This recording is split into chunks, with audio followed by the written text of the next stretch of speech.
Welcome, brother. Welcome, brother. Hey, man, long time no see. Welcome, dog. Yeah.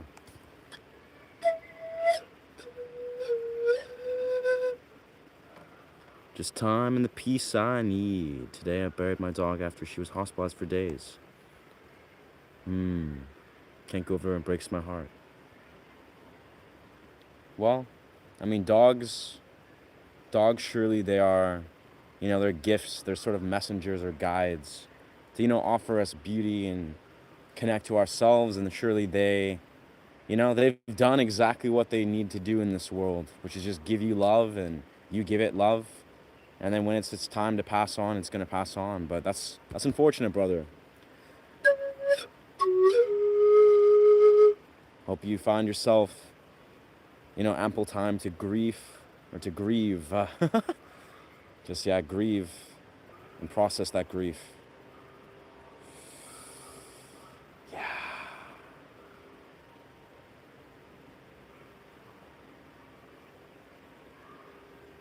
One of the most beautiful lessons in this world, my friend, is just letting go. Realizing that nothing is truly ours, and no matter it's people in your life, experiences, compositions, this, that, the other. I think one of the most continual sacred lessons that I find myself continuously practice is just letting go. And truly, it's like whether you write a masterpiece on guitar or whether you have a sacred connection with a lover or your partner, in time, all these things inevitably will unravel. And it's beautiful to know how to let go and see the beauty within it still with not being attached to it. It's very Osho-esque. Very.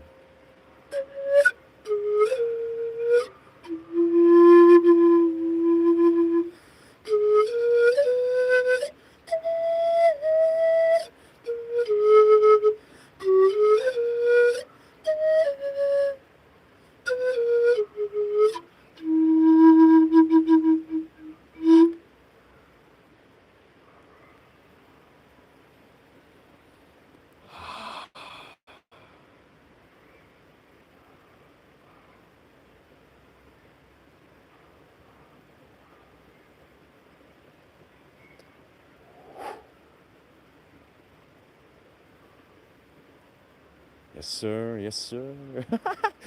As Jacob Jones would say.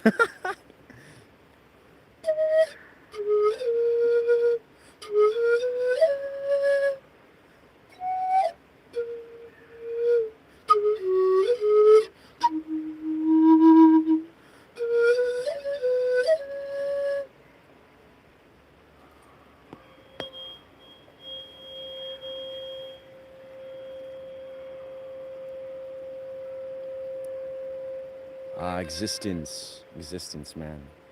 So beautiful. So beautiful.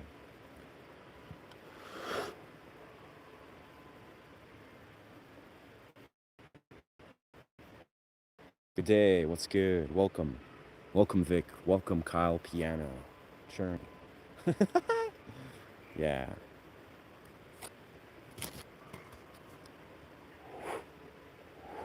All I can say, for me, I find, inevitably, invariably, I'm a massive advocate of, sensation, of scent, of tapping into the sensory stimuli through, well, sensation. Particularly, I burn these ritual incense. And man, it's like you could be in the most intense turmoilic state. You could feel ungrounded. You could be, full of bliss and euphoria or wherever you are in your life. And these ritual incense, I swear, they have such a universal application that just takes you to a very interesting place. They're also very good for just burning on beaches and burning in forests, of course. Yeah, amazing. Thank you, Anna. Thank you, Anana. For the floating heart. Wow, that's a beautiful omen. Just a floating heart. I don't know. You gotta love it. Yeah, brother. I have to say, the absolute truth is like as I am today, I've been feeling really good and had an extraordinary 24 hours. Very special time, and I'm happy to just kind of be here in the forest, like I'm genuinely just. sitting in this very spot where, for a I've been on this very interesting place where basically in the last week, last 5, 6 days, I found myself microdose, lysergamides, code word lysergamides, Lucy in the Sky with Diamonds. They're a very small dose. And immediately after, 24 hours after this very powerful breakthrough experience with this microdose, I basically have developed a very extensive meditation practice. That is the last about 5, 6 days, every day for at least 45 minutes, usually like 45 minutes a couple times a day. I'm doing very deep meditation practices. And it comes from a place of like really deeply connecting to the narrative that I simply know that in this world, reminding myself, giving myself full permission to sit with the truth that I have nowhere to go, nothing to do, and no one to become. Just truly, like, it's not even about the words themselves, but it's the permission and how it enters my body, how it ruminates in my being when I'm in meditation. It's like knowing that, truly at the core of my center, I know there's nothing to do, nowhere to go, no one to become. Really, it's like the deepest core thought. It's like I can just be in this moment.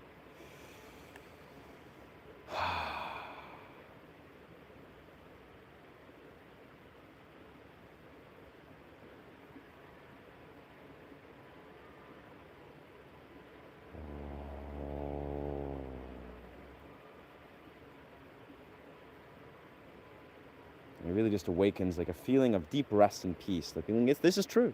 This is true. Like, where in this world? What in this world?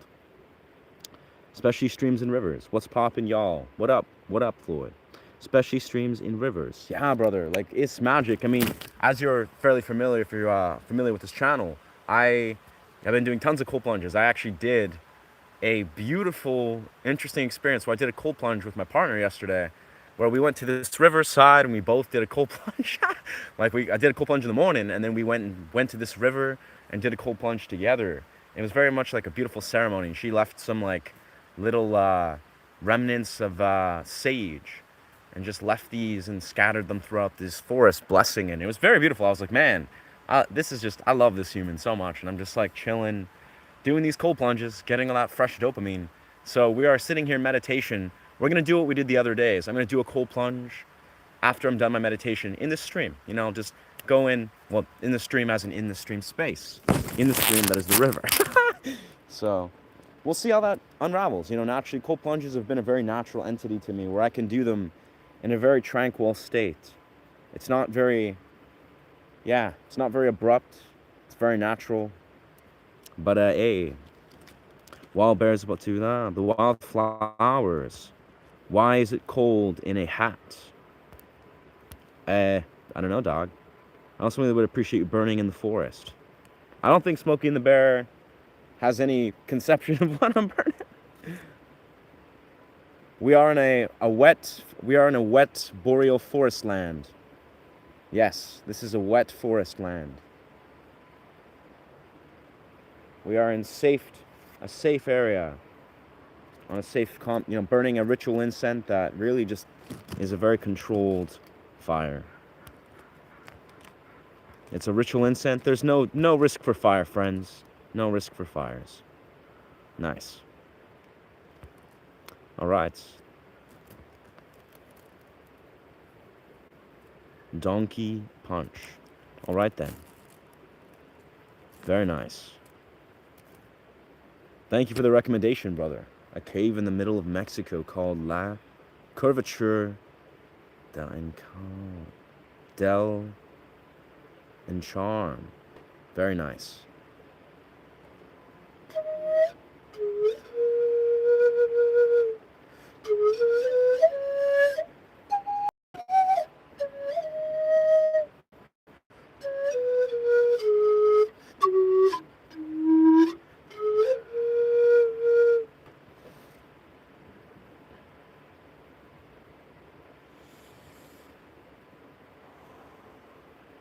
That's beautiful because I came across this YouTuber yesterday actually. Came across this YouTuber, he's this Chinese gentleman, I believe. He's like a Tai Chi Qigong practitioner. His entire channel is about Qigong. And man, what an awesome channel, I gotta say. For those of you interested, I have to find the channel name, but this guy really offers some very beautiful, very well-spoken, palatable perspectives that I found myself really interested in. It's very basic, fundamental parts of just understanding, philosophical elements of Qigong and his experience of practicing Qigong for an extended period of time. And man, I just love this gentleman, his energy. He's just this older Chinese guy, very gentle, tranquil fellow, as most Qigong Tai Chi practitioners are.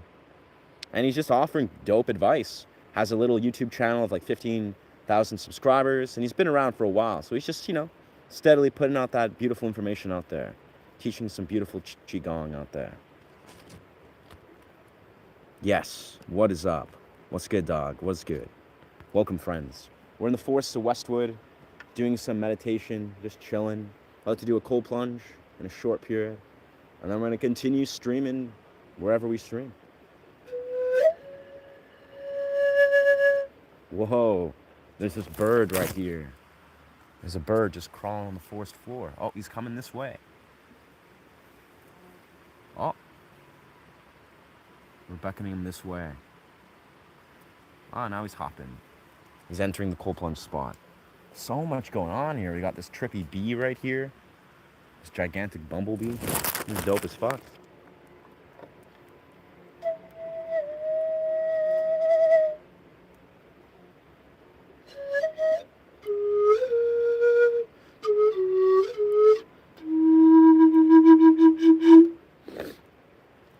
Very nice. Skyrim NPC. Nice. Let's see. I hear heart murmur through meditation. A cure to heart murmur. That's phenomenal, Vic. I love that for you, brother. I'm in British Columbia, my friend. British Columbia.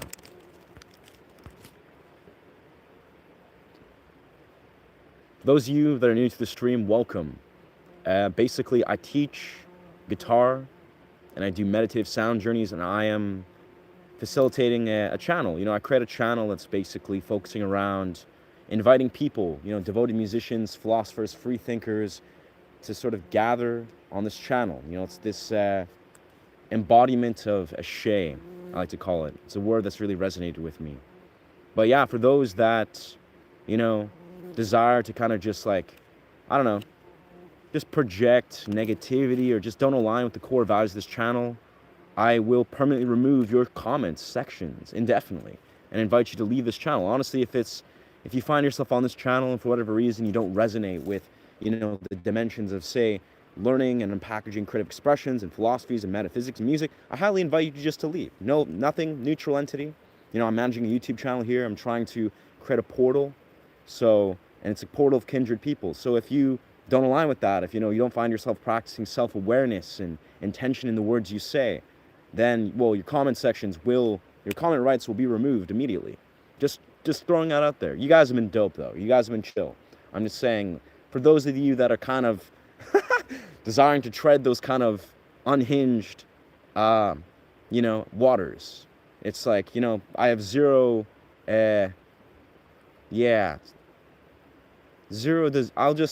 I'll ban you very quickly. I have zero desire to not invite people that align with this channel. So be respectful, practice emotional intelligence. It's a free country, free world, free YouTube portal. You can say whatever you want, but you'll be banned and then goodbye.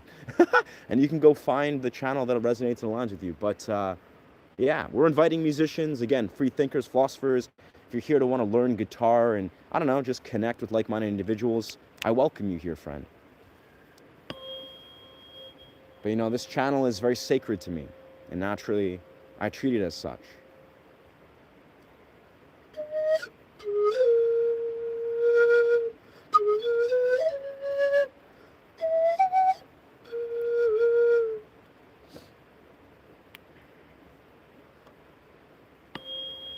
I started learning guitar, bro, but after a month, I quit. It was really hard. Ah. Fair enough, brother. Fair enough. I'm glad. Thank you for asking that question, friend. So I want to learn. How can I learn with fun, bro? Learn with fun. Well, I mean, in the simplest truth, yeah, brother. So naturally, guitar has some very real learning curves innately. Of course, like if you're learning the guitar, if you're playing, steel string acoustic guitar, or even just, electric and this and that, guitar has a very real learning curve. Like that's just, invariable. If you want to play something that's really, really, really easy, go pick up, I don't know, a native flute or recorder or something. Or maybe, try your hand at piano or play something that's a little less uh, nuanced and intricate, and that's okay. There's no urgency, there's no time limit. You don't have to force yourself to pick up a guitar and approach the learning curve if you're not ready. But in the simplest way, yes, guitar has a learning curve. It's beautiful. You should see and acknowledge that. But that being said, don't be discouraged, because the nature of it, what I mean also by a learning curve is guitar requires, you got to build calluses. You got to have these little calluses you develop on your fingers to allow you to do a majority of the techniques. So you got to develop finger strength, you got to develop dexterity and blah, blah, blah, and all those things. But the reality is, the advice that I would offer to you that you kind of just underlined already, dog, is in guitar, you need to allow yourself to fall in love with the process and the culture of guitar and music. And that's not that difficult, right? If you're a guy that's picked up a guitar, you probably are attracted to the guitar culture. You love bands and musicians, and you've heard musicians where you're like, man, this is like phenomenal. It's inspired you. And the truest sense of how you can bridge that gap, that is the high learning curve, is let yourself become enamored with certain styles of guitar playing that resonates with you. So, what that looks like, that's individualistic to you, brother. But it's like you could literally just like pick up a guitar and play a couple chords, or play some basic like do legatos and stuff. It'd be easier to show you any of this if I had a guitar. But yeah, dog, let yourself find and connect with the joy and passion of why you want to connect with guitar, with music culture. Whether that's buying an electric guitar and shredding and like playing some dope power chords, or, connecting with some of your favorite artists or bands or whatever it is, brother. It's like, whatever the first step is, to let yourself fill your soul with joy and passion for that which is music, which is guitar. Really nurture that. Let yourself see the deeper context of passion that will light your soul on fire. Let that flow like water. So that's the first thing I would say is, yeah, have fun. Have fun with it. Find the joy. Make it a joyful process, invariably. But in the more tangible advice of how can you learn guitar? You're new, you picked it up, you put it down. You probably picked up the guitar and likely, tried to apply advice that someone gave you online. Even my advice, take it with a grain of salt, because your guitar journey is yours and yours alone. And basically what I'm saying is, don't try to pretend that you need to do some particular thing just because someone told you. You're that someone's like, hey, okay, you're a guitarist. Do you want to learn guitar? All right, you got to learn the pentatonic minor scale or pentatonic major scale, or got to learn this scale first. Or no, you got to learn all these chords or this chord. Do whatever musically resonates with you. Whatever dimension of music, whether that's just, I don't know, shredding or doing some bends on a guitar, or playing, some basic simple songs. Like for me, when I was very new to guitar, I played a lot of like Avenged Sevenfold and I don't know, Metallica and Disturbed, and I just rocked out, man. Like I just shredded. Like I'm a punk rock metal guitarist, psychedelic guitarist, but I'm also naturally I can play math rock and fingerstyle and blah blah blah. But whatever you're attracted to, dog, that is the way. Let the passion flow. Don't get too focused on the technical applications of maybe what people tell you. Oh no, but you got to learn this first. Ignore most people's opinions of what you should do, their expectations or pressure of what you should or should not do. Just do whatever feels natural. Whatever attracts you to guitar, that is the path. And that kind of comes full circle to the first little tidbit of advice is, you got to let yourself fall in love with what attracts you to the guitar. Like, you gotta like lean into that, bro. Lean into the musicians. If it's like, you fuck with 3 Days Grace or Breaking Benjamin, which I fuck with both of those, lean into what sounds, what chords, what drop tunings they're playing around with. Like, let yourself find what ignites passion within you as a musician. That is the cardinal step which you should be leaning into when you're very, very new. Had my first beach day of the year. Nice. Sunburn. Oh, damn. I don't know. Something's still unpacking. Wow. I can play chords, but I have problems with rhythm, and then for some reason I lose interest. Yeah. You like Creed. You have problems with rhythm. Problems with rhythm. Problems with rhythm. Well, in truth, brother, if you have problems with rhythm in any regard, again, this may return to the same core thing is you need to let yourself feel the music. Like, before are trying to just pick up a guitar and play, or maybe play original or improv stuff, like, probably you're not trying to do that necessarily, but get some basic chords down and listen deeply to, your favorite musicians, like Creed. If you love Creed song, there's a lot of great Creed music. Listen to some of what their songs are doing, like, what the vocals are doing in relation to the guitar parts, and see if you can just find certain chords or keys that you're attracted to. And rhythm is a thing you develop internally. Like, truthfully, my strength is not rhythm, but I also don't, I can do complex rhythm, and I have a very strong awareness of rhythm, but it's not because I ever tried to practice rhythm. It's because I have an internal awareness of how music rhythmically connects. So just listen to music, basically. I think basically this might be your time, brother. It's music appreciation time. That's a thing that I had in middle school and high school. It's like, you can play guitar, which is great, but there's also a pivotal point in learning guitar where you're not playing guitar. You're listening. You're listening to music. You're trying to connect with music. You're trying to, like, maybe you can pick up your guitar and try to, play some stuff along. But yeah, when you're new, it's like, I think it's really important to have a deeper awareness of why you're even playing the guitar in the first place. Like, what are you attracted to? What's your style gonna be in a couple years' time? Like, what's your intentions? What's your why? And it doesn't need to be like a crystallized, clear, like, plan of a 10-year plan, but it's important to sit there and reflect on what your why is. And your why could literally just be like, you know what? I love how this chord feels. You play a chord or you play a sound, you're like, I love what this feels like inside of my being.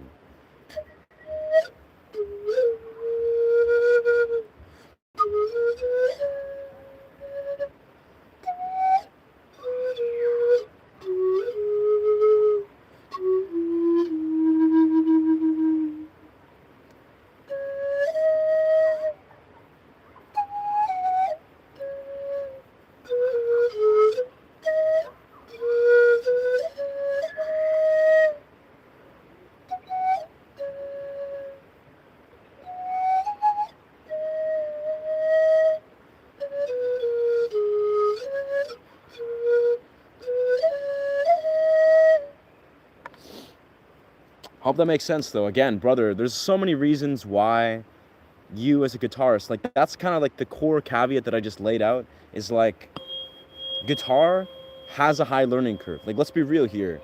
I mean, I started when I was like 9, 10 years old, and I was still learning about perseverance and discipline and blah, blah, blah. But guitar requires a very specific dimension of delayed gratification. Like, if we're going to go on a nice little deep dive, I've done videos about this and I talk about this often, but there's probably a core reason, a cardinal reason why you are not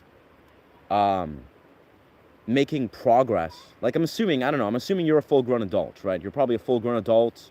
I don't know, maybe you're in my age bracket. That's most of my audience. I'm 31. I've been a guitarist for about 16 and a half years. And yeah, if you're in your mid-20s or your early 20s or wherever you're in, you're a full-grown adult, I'm assuming, right? And you need to realize that to play something like the guitar, you need to operate out of delayed gratification. Nice. We're the same age. Nice. Then yeah, you get it, brother. You're full-grown adult. Your mind is, your intellect is there. You're like, I'm assuming.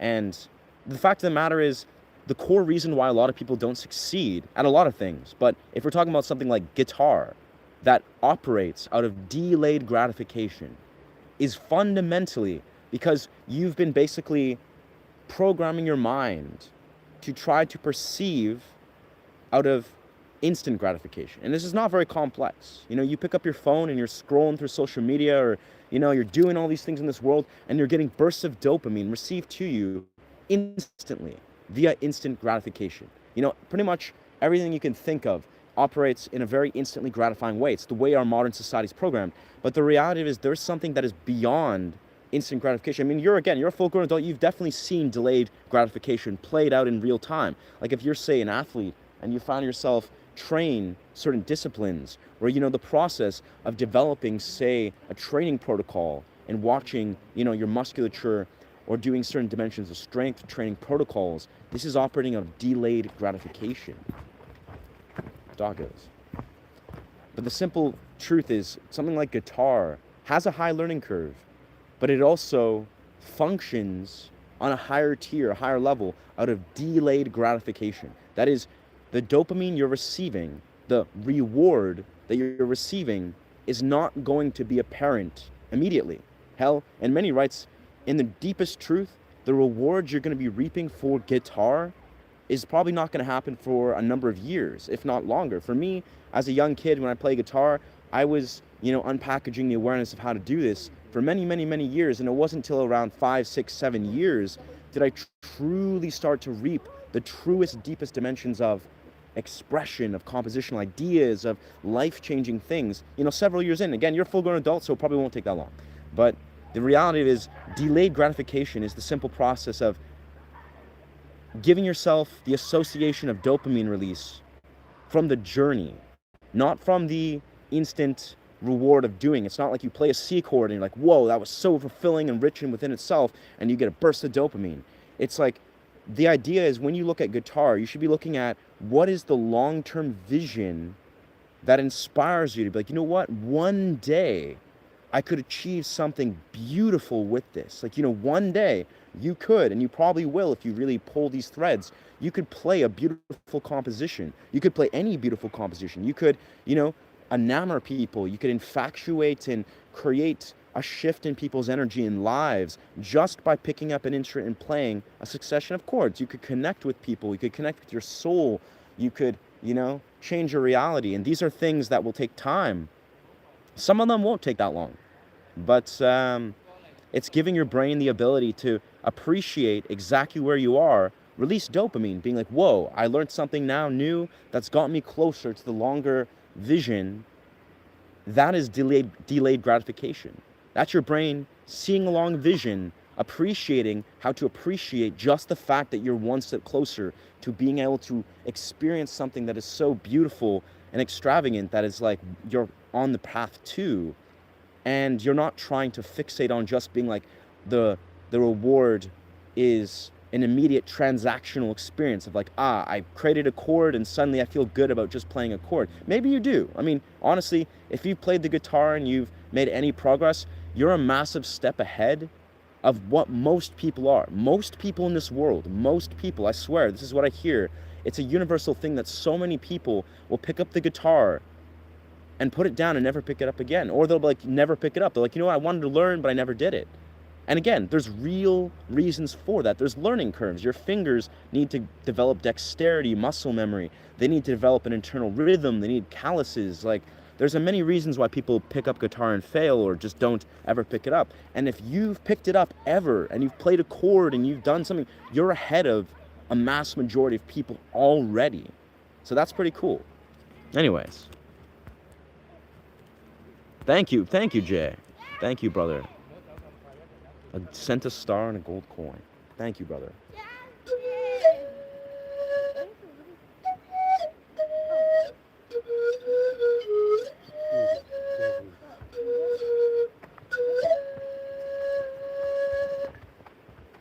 Hello.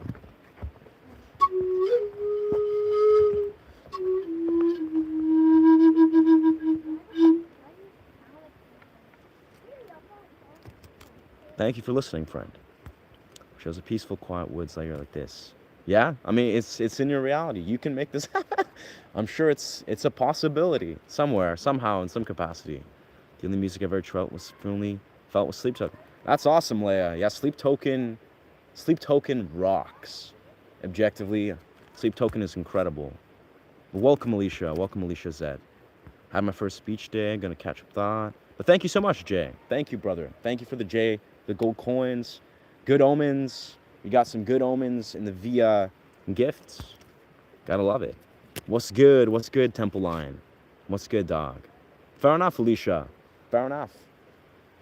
It's hard to say. I'm a tiny bit sleep deprived because I was doing some fun human shenanigans for this day, the last 24 hours. So I've been a little bit sleep deprived, but I'm about to do a cold plunge very soon. You know, I'm just kind of initiating some beautiful meditative energy in the stream. Then I'm gonna do a cold plunge in real time and then head back into the studio.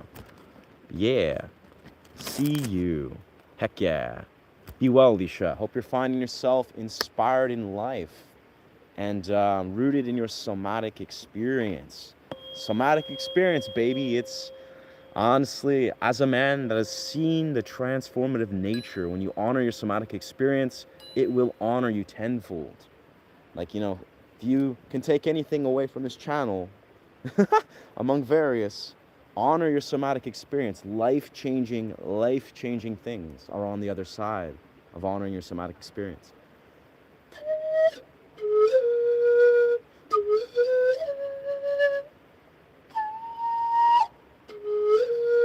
Damn, that high note though.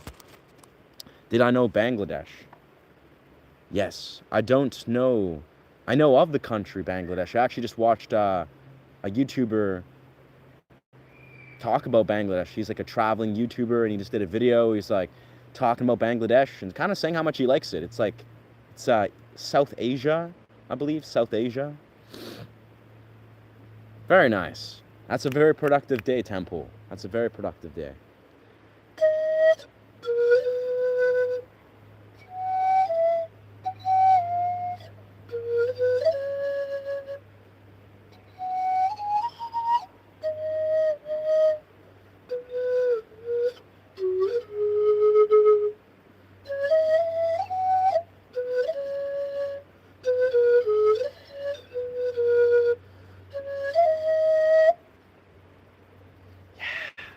Yeah, but an exciting times lately, where it's like, you know, I'm in this pivotal moment where here we are, you know, I'm moments, very close moments to being fully monetized, as we've been talking of.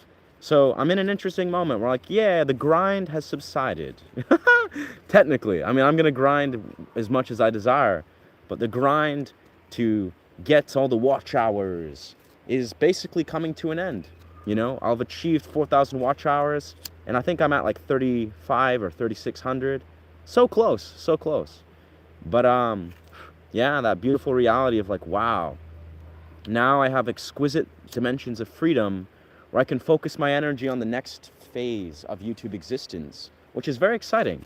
And honestly, it's not that complex. You can probably see on my YouTube as of late, I've been creating content that's more so focusing on, you know, the content that I know generates views very successfully on shorts, on blah, blah, blah, this and that. And I've come up with ideas of how basically I'm teaching. I'm reverting back to focusing my energy on creating little blips and creative videos of teaching guitar, which seems to, that's like a core part of how this channel grew. You know, as I create content where I just reveal to people all the secrets and truths of how I learned guitar, basically, and be like, hey, this is this, and this is this tip, and that trick, and this riff, and I just make it fun and palatable, and I can do that all day long. I literally have infinite secrets, so it's been fun. I'm like, word, here we are. Now I'm in this beautiful place where I feel myself attracted to basically creating high quality shorts and long formats where I'm just teaching guitar and with the intention of going nuclear. I'm like, you know what? I think I can do this. I think I can do this. I think I can just make a bunch of banger tutorial videos teaching guitar, and eventually they're gonna go nuclear. They're gonna like explode in the YouTube sphere, even just, you know, 10x, 10x my view count on my shorts, or 10x my view count on longs. Who knows? Who knows when it'll go? I'm not in any rush, but I think that's the way. I can see it very clearly. If that's going to go nuclear, that's how it's going to happen. And I can do it. It's going to be fun. And who knows, to wake up one day and be like, oh, damn, I've made waves. I've made waves of subscriptions, and, I've exploded or blown up my channel to some degree from, the way that I believe it would be so. It's high quality content, just putting out high quality, really just beautifully palatable content. I think that's really always the key in YouTube, is like, YouTube is obviously a journey. It requires a level of like going on a quest, a level of exploratory nature. But I think the highest tier of always understanding what YouTube is will always return to being a high quality creator. That is someone that creates value. You create high quality content that you desire to share with the world in the YouTube sphere. If that is the transfix, or that is what you focus, that's what you transfix your focus, then you will succeed. It's like you create high quality content and bang. So I feel good about that. Nice. Very nice, brother. Hoping to soon release more. That's awesome, brother. I'm always happy to hear you're feeling inspired. Yeah. I find it's funny, only since I've been a YouTuber, truly, only since I've been a YouTuber, have I actually ever had any desire to release my music. I release music, say vocal pieces, in little blips and bursts, sharing it with my audience through my social, like personal friends, music circles, people that I desire to connect with. But releasing music, let's be real here. We're in 2026. We have to be honest about the fact that not a lot of people are going to be able to, you can't make it like an artist like you could in the 80s or maybe the 90s, where you can just explode on a Spotify platform or something. And maybe you can. Sure, sky's the limit. We are infinite creators.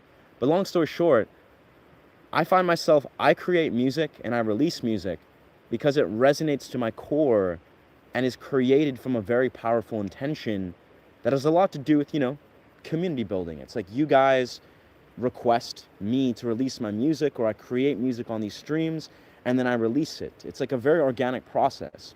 I have very little desire to just create music for the sake of trying to release into a vast dimension of an industry, because I create music all the time. Like without not to boast or kind of stroke my ego, it's like I've learnt how to enter portals where I can really just confidently improvise music so fluently, and it's sacred. Like, to me, it's not about the music putting it out there and being like, but look what I've done, and which it is in some regards, it should be shared, but it's like being in a place where I know that is an expression that is unique and organic to me, and the fact that it's been manifested, that's enough. Like, that to me is like the fact that a song, a melody has like connected through me and has expressed what I feel. That alone is enough in many regards. It's just, I don't know, it's like music is a sacred thing. I don't think it's, the music industry has made us believe this weird belief that we all need to be professional musicians, or, that anyone needs to be a professional musician, that we have to, be this thing and jump through these hoops. And hey, we all have different journeys. Like, no salt thrown at anyone that desires to do that. But it's like, in my mind, as a musician of X amount of years, that's not the way. Like, the sacred path to music is just creating for the raw sake of creating music.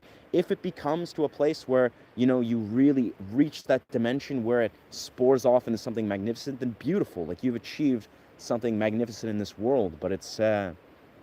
No. I really think you should. I'm glad to help you out. Nice. What happens if I put cheese in the flute and play it? I'm sure you know the answer, Obsu.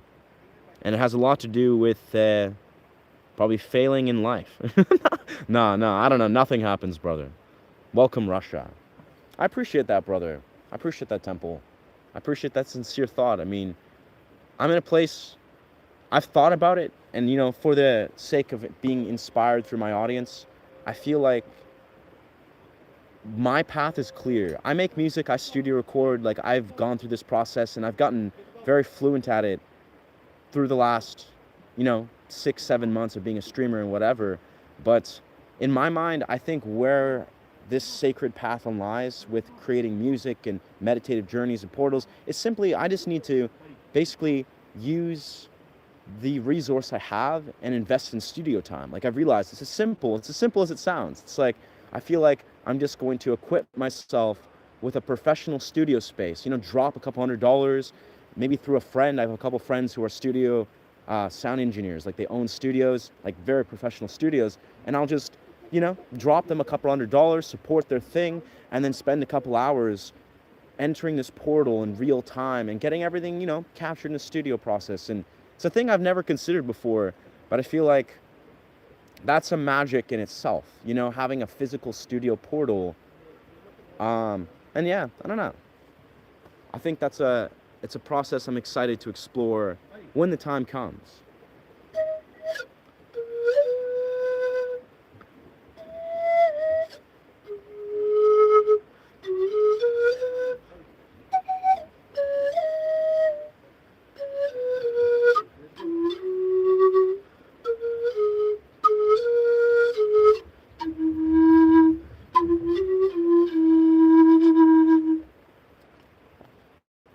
C'est la vie. It's interesting, I've noticed part of these I'm sure are limiting my own limiting beliefs in some regard, or my own sort of, I don't know, ADHD capacity, but I'm a strong advocate of almost like following the creative threads wherever they lie. Like it's almost like, for me too, I'm a tutter, of course, and athlete, this, that. I love pursuing martial forms and music of all these different sorts. I'm a firm believer that there's a sacred timing with everything. It's like one can sit down and be like, okay, but I'm going to record an album and force myself to release an album, and I'm going to make it in the music industry, and this is going to happen, and who knows, maybe it will. Maybe that's what their path is. But for me, I feel like I'm grasping at so many different creative dimensions, like whether I'm managing a YouTube business or, training certain advanced calisthenics, or maybe like doing fire circus performance, or whatever it is I want to do. The call, the invitation to evolve creatively, for me at least, is always clear as day. It's like I don't pretend to be like, okay, I'm gonna focus all my energy in this and make this happen. Maybe that can occur, but for me, I'm almost like an advocate of the path of least resistance in the simplest right, where I literally am pulling so many different creative threads that I'm honoring the sacred process, that there is a sacred time where studio recording, all these music things and these original pieces will be at a full, ripe time, without a shadow of a doubt. And who knows, maybe it'll happen soon. Maybe I'll wake up sometime next month when I've, achieved something in YouTube land, and I'll be like, hey, this is the time. But I'm a very strong advocate of sacred timing in things. And it's weird because it's hard to kind of explain, but like, it's almost like, I'm a kind of dude that for many years, I was always like powerfully drawn to like many different modalities. I was like, oh, but I want to do this, but I also want to succeed in this, and I'm meant to succeed in here and this and that. And I realized in time that the way to manage all these sort of multi-dimensional pursuits, if you're an artist that's like juggling multiple modalities, is you have to surrender. You basically have to not try to like, okay, but I'll take these all at once and try to force any part of the process. You have to actually surrender to the sacred journey, if you will, of like how all these creative modalities connect and go through phases. And it's weird. It's almost like I know many people who are artists who get overwhelmed. They're like, there's so many things I want to do and need to do, and they get this like paralysis where they end up doing nothing.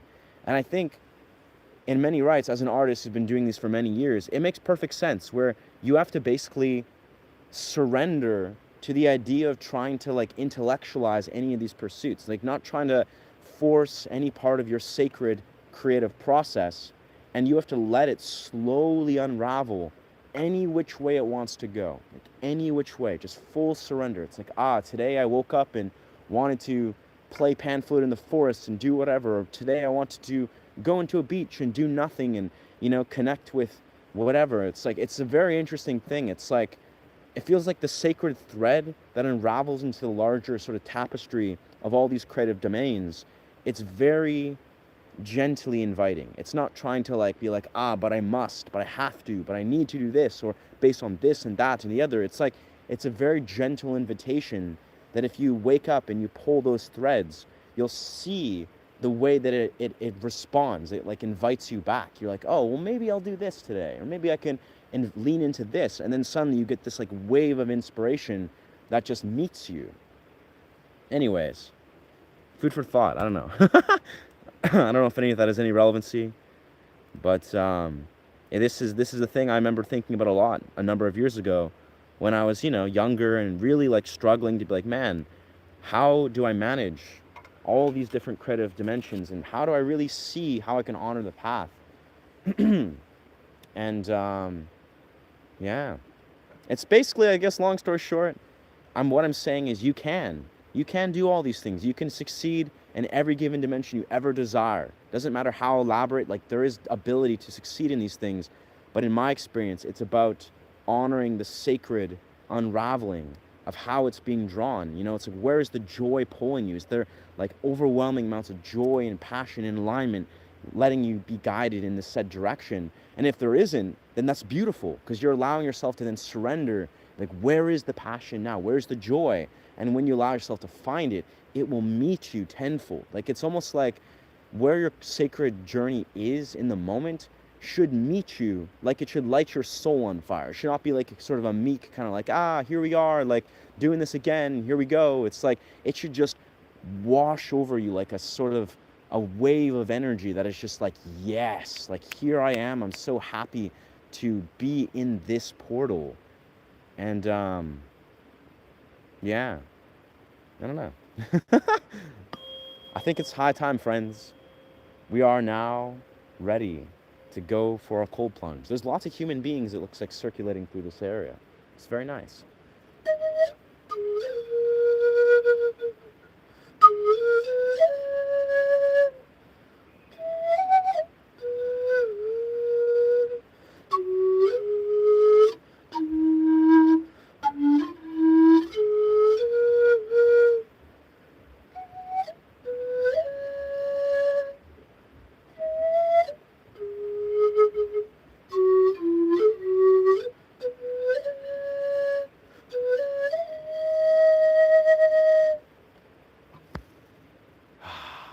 Yes. All right. Yeah, we've been sitting here for a while now.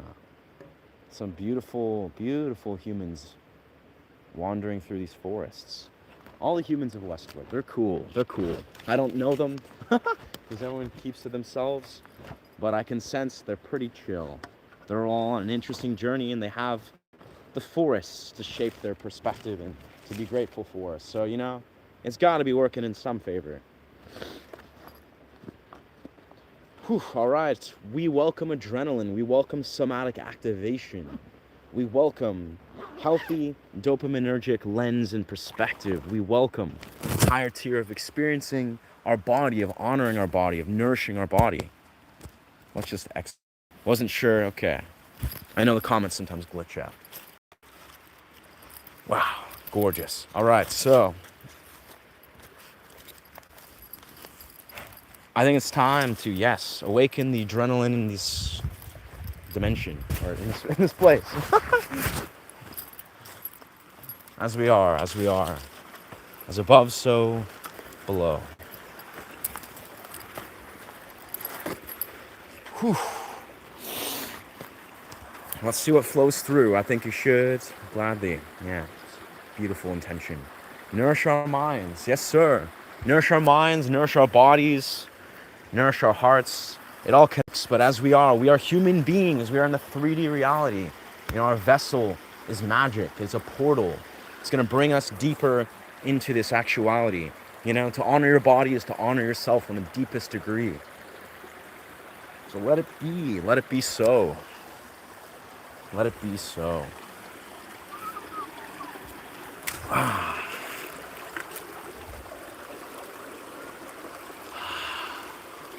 Magic. And let this one gentleman roll by before we do ourselves a plunge.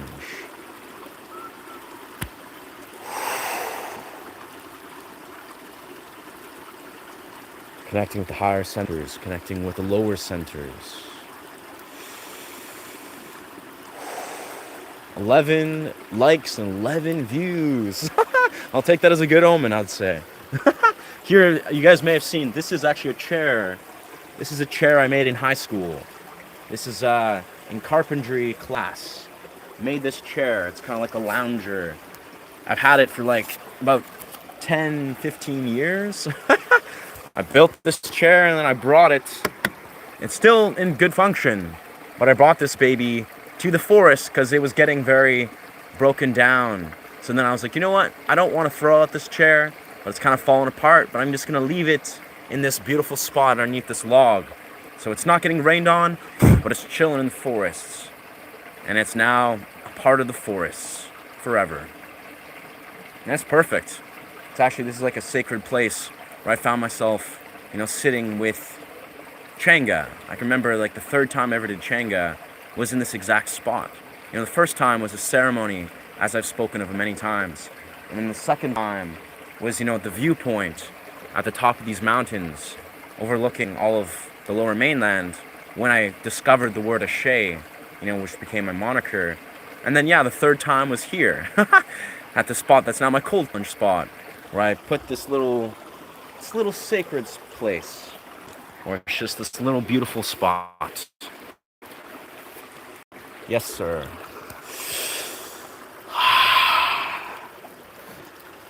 Let's see.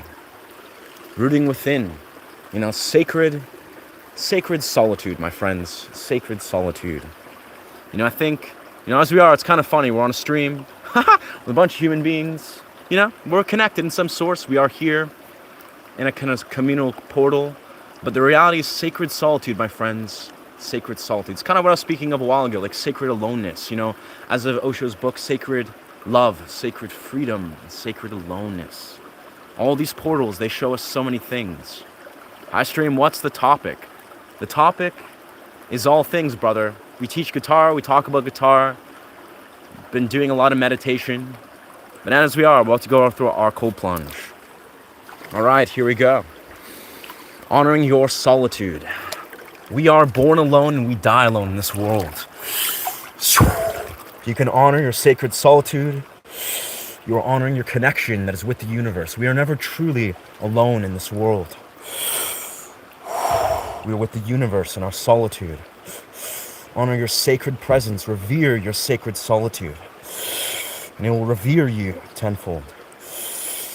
Connecting with the energetic forces in the higher centers that flow through within you, within your sacred experience.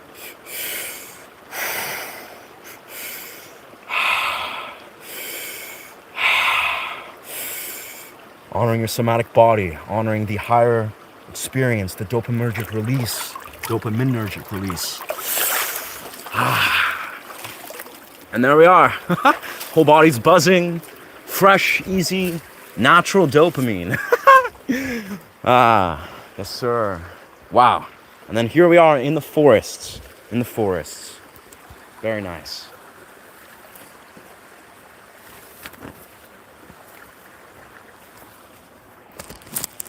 In the forest. There's something powerful about really just the way, I would say, doing these plunges. You may see this and be like, whoa, it's chill. You're chilling in a forest, which we are, in a river, which is very scenic. It's very palatable. It's a sunny day, of course. But where these plunges start, truly, where they actually should begin, in my opinion, is actually more so in the discomfort. My cold plunges practice started in the winter, as we are. It's like these started in the freezing cold winters, in the freezing cold rivers, these same rivers, often at nighttime. If you can devote yourself to going in the freezing cold winter, usually on a rainy day, when it's dark, in the night, in the river, and you can devote yourself and still sit with your nervous system, still be calm, still engage in this discomfort fundamentally, engage with the primal discomfort and honor it you will gain a lot, infinitefold. You will allow yourself to truly face this primal fear and this primal discomfort, because that's where all the beautiful things lie. And the truth of the matter, it's primal discomfort. You can embrace, because we as humans, we live in this bubble of comfort. We are drowning in comfort. 1 second here.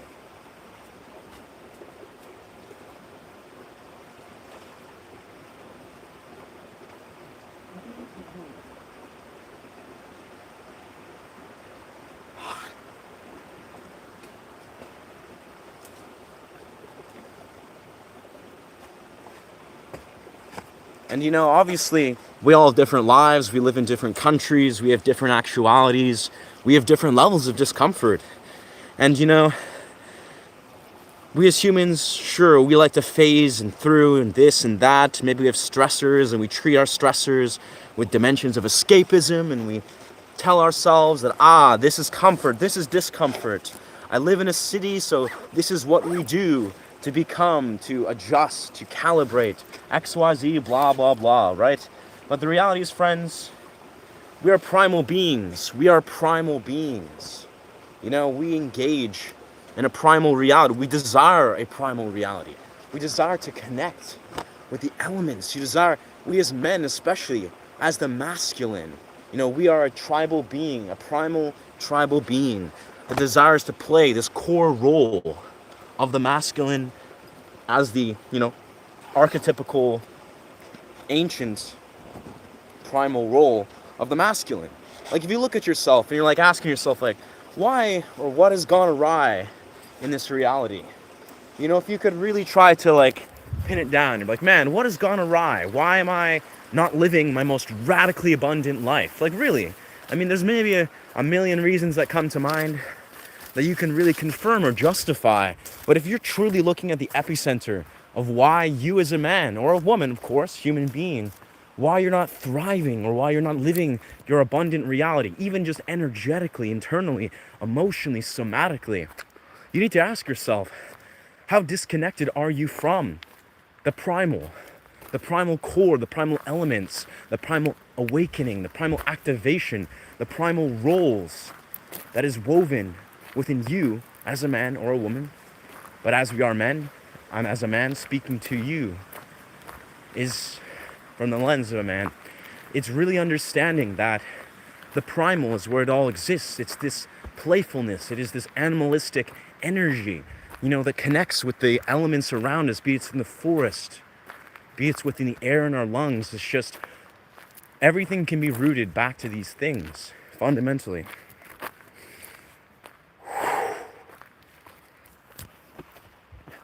Just something to keep in mind. I don't know. Peace and tranquility in the forest. Yes, sir. Wow. I don't know if this guy's getting political, but I'm gonna toss you 30 minutes, bruv. Take a nice look in the mirror, or take a moment, take a breather. Listen to the comments, be an observer. But this is a guitar channel, brother. It's a guitar creative expressionist channel, and religious political ideology is not the move, brother. Find that if you desire that. That is not here.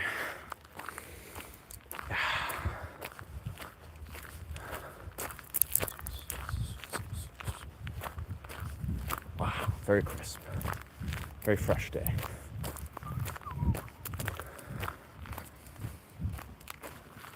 Of course, we have the mountains here.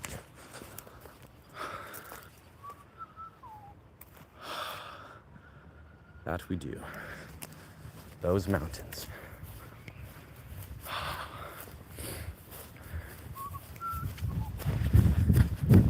Let's actually flip this to this side.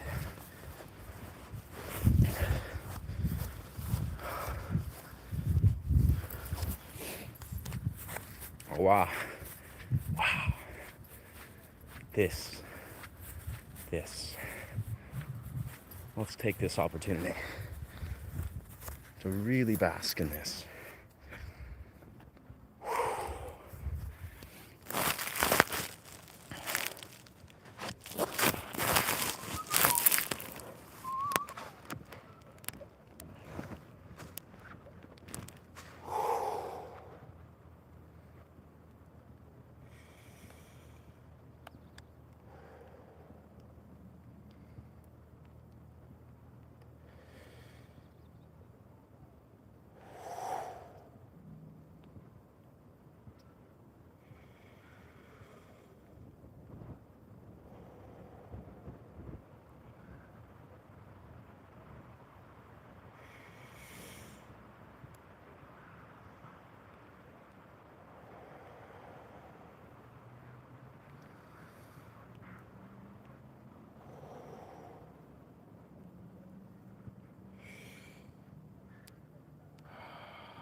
those mountains.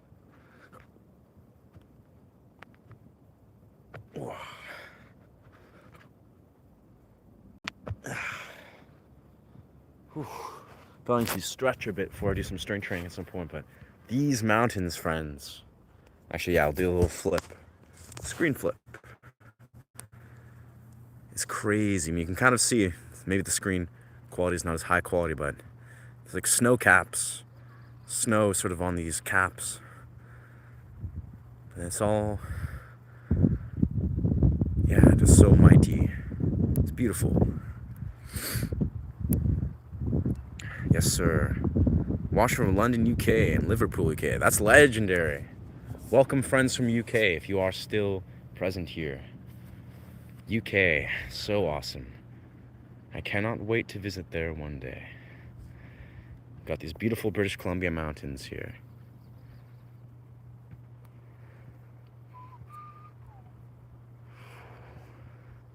Just the open field of Westwood.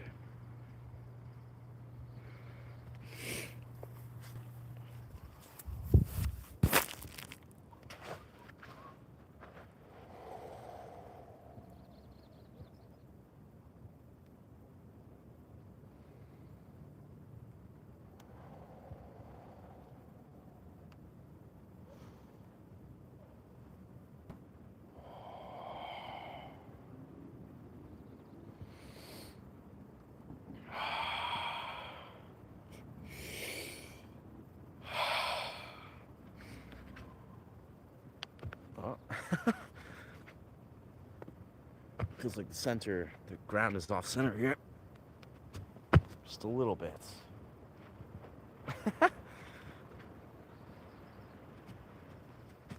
It's failing magnificently.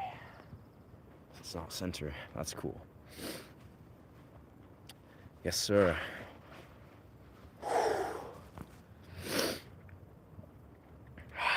I think what we'll do is we'll do some Wim Hof breath work here. If you guys are not familiar, if you guys are, I've talked about this briefly, but basically we'll do a little breakdown of what Wim Hof breath work is.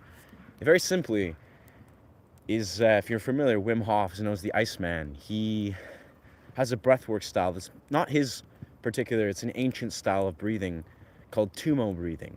You know, it's the Tumo monks.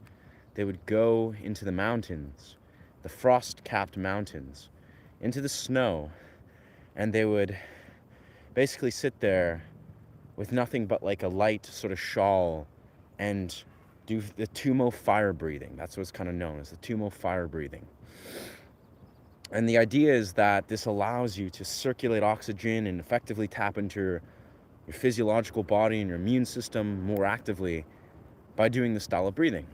And basically what you're doing is you're breathing fully in and then you're exhaling, not doing a full exhale, just breathing fully in and then letting go of the breath.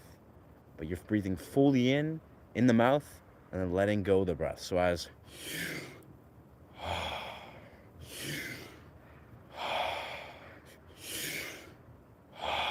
and there's a style of doing it where the one fellow teaches that he does like a double inhale, as is like it's kind of a version of doing it. But the idea is that, yeah, you do this succession of breathing. You breathe in fully and let go of the breath. You breathe in fully, let go of the breath. You do 30 of these breaths. And then on the 30th breath, you are, like the 30th breath, inhale and exhale. So 30 seconds, basically. You hold the breath on the exhale for either a 45-minute period. You start on 45. You can jump up to a minute. You do a breath hold. And then after that minute breath hold or 45-second breath hold, you breathe in and hold for 15 seconds. And then you repeat and you do rounds of this. And this is what is known as Wim Hof breath work. I did it for about a year and a half straight. And I do it like every few days nowadays. But I think I need to get back and doing it every single day. Just for the sake of why not? So,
Yeah, that was very successful. And then you usually do 3 rounds of that, and that's 10-minute period. It takes 10 minutes, so we won't do the entire process, but do 3 rounds of that, increasing the breath holds about 10, 15 seconds per, getting longer and longer, and eventually you do 2-minute, 3-minute breath holds, and that's when you do a full somatic activation where your entire nervous system, even that, I did that very successfully, where my whole body, especially because I did cold plunge earlier, is just buzzing. Like my nervous system, it's just full of oxygen, and I can feel in my whole somatic body, it's just like very regulated, which is the key.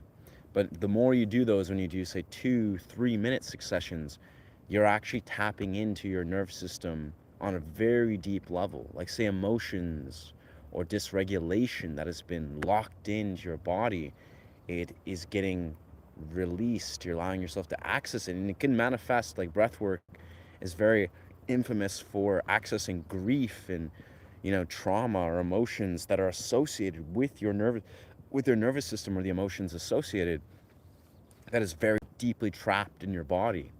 So, yeah, breath work can be very emotional, can be very intense. You can have a very intense amount of resistance. As with cold plunges, they're both somatic practices.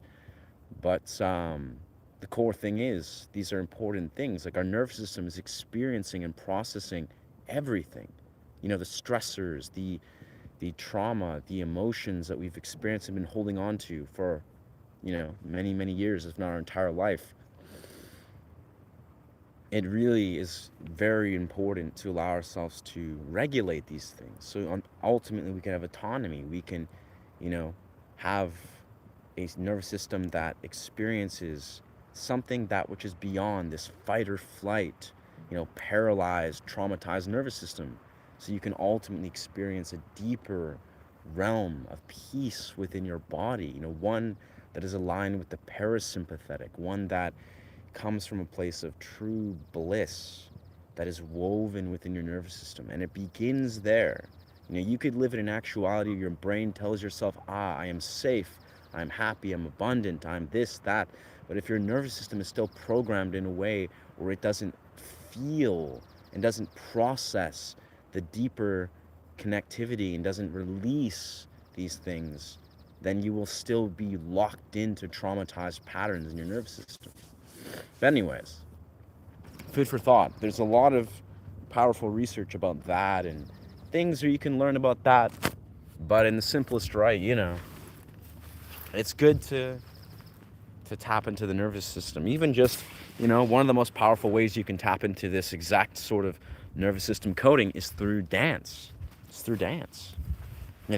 Dancing in a show or with friends or around partners, people you love, and experiencing that same sort of release, or qigong or tai chi or martial forms. Like, reprogramming the nervous system, it's, to be perfectly honest, it's not a very uh, fundamental entry-level endeavor. It's not like you can just like stumble ass backwards into a healthy, regulated nervous system. Like, that's the reality. Is a lot of us, unfortunately, we experience very compromised, traumatized nervous systems. And the fact of the matter is, you have to actually consciously go out of your way to reprogram this.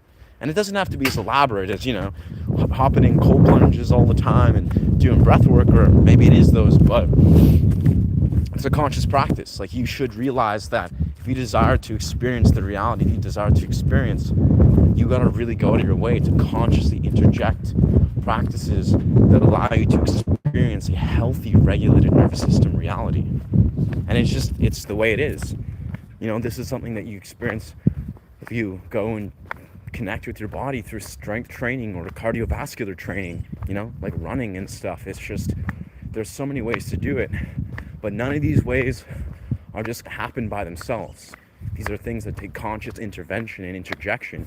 And once you start to do it, you'll see why These are just life-changing endeavors. You should desire always to be like, wow, how can we honor our body and honor our reality and live in our highest reality by honoring our body and our nervous system? And I think systematically we live in a society that often does not promote, very actively at least, a lot of these important, very important things. And often they come from a place of gentleness. It's like you do a yogic practice. To be perfectly honest, all of these nervous system regulating practices, almost all of them align with very deep spiritual practice. Like they're very ancient spiritual rituals, be it yogic practice or qigong or even things like doing cold plunges. These are not new practices, surely. These are very much anciently woven within ancient traditions. And that's just the way we as humans have been. Like, we desire to connect with these primal sort of core practices that our ancestors have been doing for a long period of time.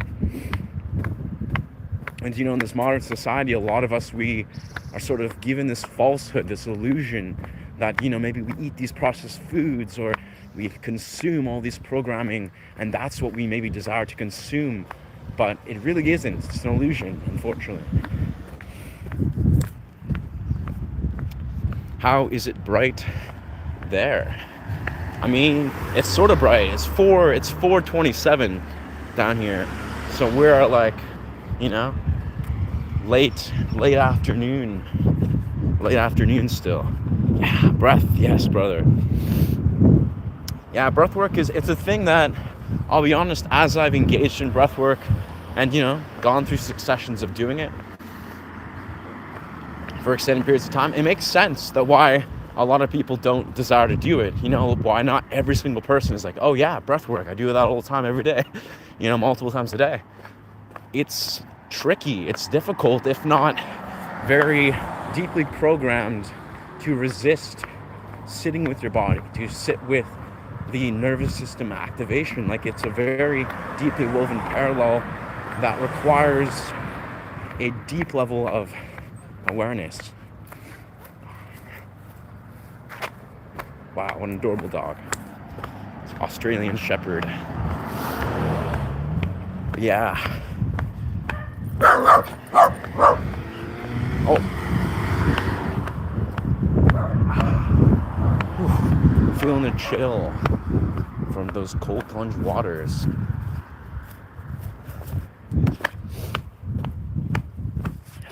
What's good? Mac movements. The movements. Very nice. Welcome, friend. How's it that? Looks like it's morning. Yeah.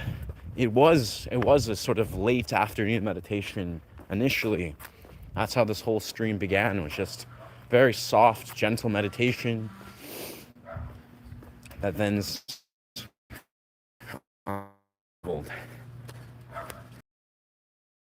actually not that cold, but naturally, because I did a cold plunge minutes ago, I'm noticing my body is definitely needing to be warm. Get warmer.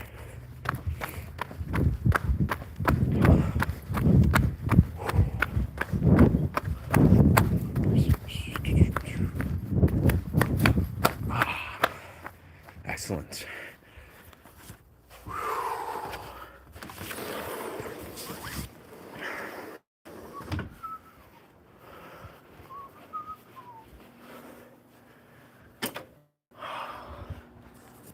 Magic.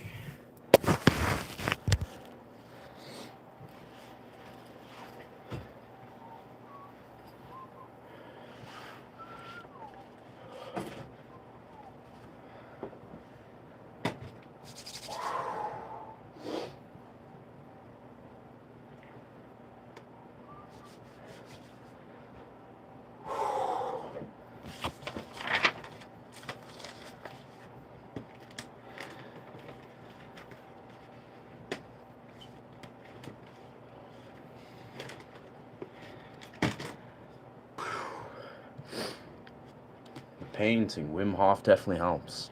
That he does. Wim Hof is a gem of a human being.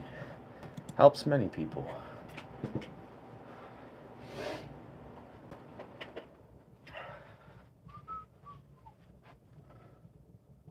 Ah, yes. Sound healing secrets.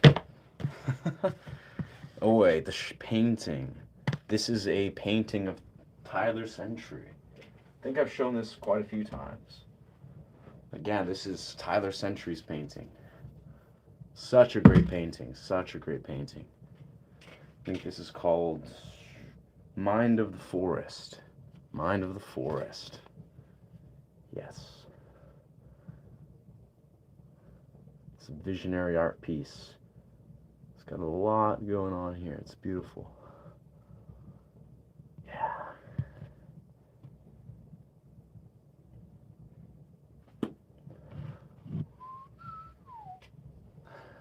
Wim Hof can open a whole new world. Sure. Yeah, Wim Hof, his journey and his vision is very strong. You know, he has a vision to really help people and change the world, and he's doing great. He's doing a great job, I feel. He's right on track.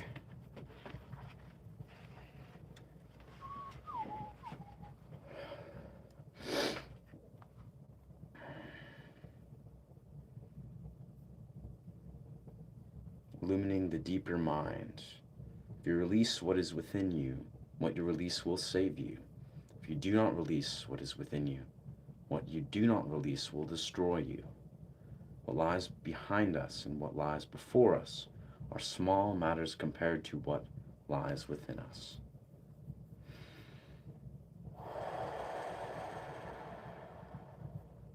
So if you've come this far in your journey into the night, you are ready to have a better understanding of the levels of your mind, from the outer to the inner.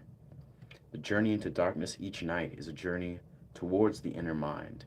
We can illuminate this darkness by understanding these deeper levels. If we understand that we're heading into radiant light, not dark, when we fall into sleep, we can use that black light to inspire us into a spiritual awakening. So let's develop the dream map we've introduced in chapter 2. So sleep is descent from consciousness on the surface level into the 2 levels of unconsciousness, the dream level and the dreamless sleep level. The model we use to frame this descent is not a Western view of the mind, rather a blend of Western thought with Buddhist views. These views have been explored and mapped by meditators or meditators for centuries. From the nighttime yogas or the appropriate daytime meditations, you can experience them for yourself. So from a Buddhist perspective, the simplest description of mind uses a 3-tier model. All of our dreams come from these levels. The psyche, the outermost superficial conscious mind, the clear light mind, or the innermost deep unconscious mind, and the substrate, which is the intermediate unconscious level that constitutes everything in between. It's often referred in this lucid dreaming book. Something I really like to think about a lot, because it's, in the simplest right, the clear light mind, that we understand to some degree the psyche, that's a surface or conscious level of the mind. It's the shallowest level from one which we normally operate. You only have to look at your everyday experience to see this exterior level. It's the most dualistic mind that skims across the surface of life, that is defined by a sharp distinction between the inside, the self, and the outside, the other. Most of us spend our entire conscious lives at this surface level. It's the easiest one to identify with. That is the problem. The psyche is who we think we are, and we're very attached to it, unaware of and sleep to the deeper self. Therefore, we float on the surface of the mind, never savoring the depths of awaiting what is below. Hence, we suffer, because this outermost level is akin to a surface chop in an ocean. Life here is a piece or a cork, bobbing up and down on the rough waters, high one day and low the next. By floating on the surface, ironically, we are drowning in ignorance. Goes off to talk about grasping, goes deeper, talk about grasping. As Freud famously suggested, the psyche is like the tip of the iceberg.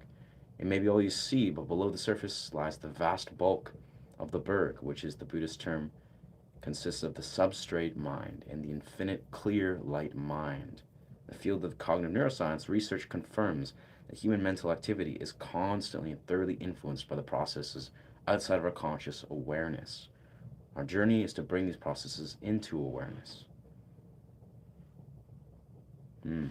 Goes in deep. I love how the clear light mind is the thing that I often, it's the simplest, right? It's like our mode of consciousness that is beyond our human experience. You look at it, you're like, who am I beyond what my thoughts are, what these emotions are, who you think you are in some, context of maybe you are this or that, or you're positive or negative, or you think you're these emotions.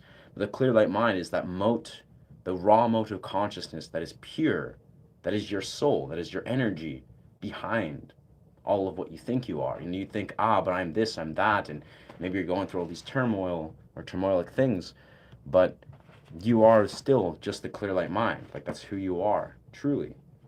It's like your clear light mind sees things from an objective, sort of like, zoomed out view where it sees with clarity. It's like you are the pure soul that is.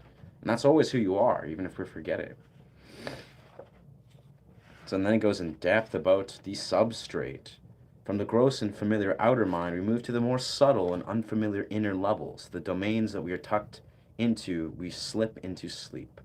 The psyche emanates from a deeper intermediate level, which is referred by a number of different states and names. The alama, or the alaya, the alaya, vijnana, don't know how to read that very well, in Sanskrit, or its eighth consciousness, or storehouse consciousness, or the relative unconscious mind, to just name a few. So there's a bunch of different names. The psyche is the surface or the conscious aspect of what we think is ego, and the substrate is the deeper or unconscious aspects of the ego. Substrate plus psyche equals ego. So the ego is the substrate and the psyche. Psyche is the conscious, substrate is the unconscious. And then naturally, there's clear light mind. We'll just skip into that because it goes deeply about the substrate. And both the substrate and the psyche emanate from the deepest and fundamental ineffable level of the mind, that in this book referred to as the clear light mind. When the Buddha attained his enlightenment, he woke up from the psyche and the substrate to the clear light mind. This has a number of names: ground of being, Buddha, basic goodness, Buddha nature, Dharma kaya, the Rigpa, changeless nature, and so forth. But the clear light mind is a perfect in the context of nighttime yoga, because it suggests that brilliant luminosity that is constantly shining at the core of our being. That is a light in the awakened mind that never turns off. Knowing about this mind, even at the level of a map, is like a beacon that directs you to the safe spiritual harbor. Wow. Yeah, that's nice. So much interesting context there in that book there. Absolutely. Dream yoga. So deep. I'm just reading about some dream yoga while I'm waiting for my hands to warm up. They're just about warm, I would say. Just about.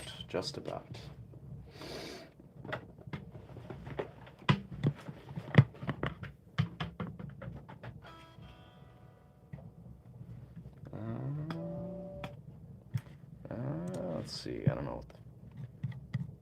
I don't even know if my hands are warm enough to play guitar, but we'll see.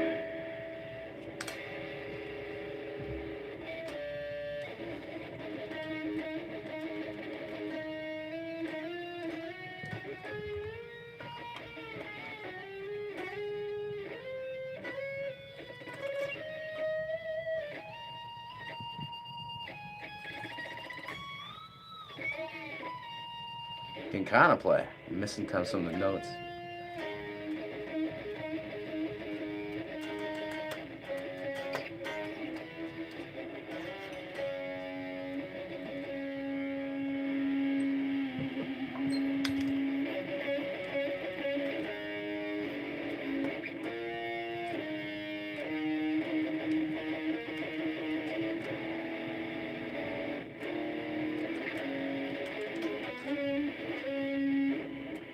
They'll warm up a little bit more. They'll warm up. Been really feeling just these crazy, wild British kind of chord progressions lately. It's just like chunky and dope, kind of like punk rock sounds. Hard not to love, man. There's so much to love within just like, well, Ibanez guitar sounds where it's just like so silky and full of just rich guitar chord sounds. Yeah, gotta love it.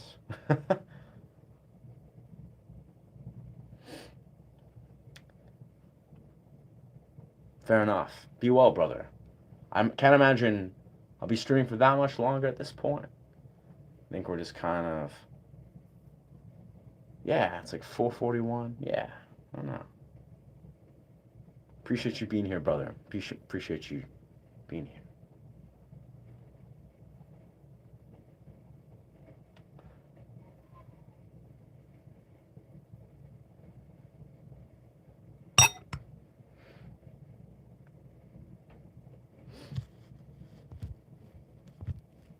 All is one.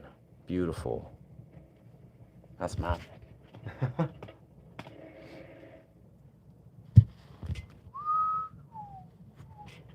Yeah. Yeah. I think we'll take a brief interval while I'm waiting for my hands to warm up still and just play some piano. Because, assuming there's no people in the sort of the family piano room. Oh, hello. Hello.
Oriental vibe.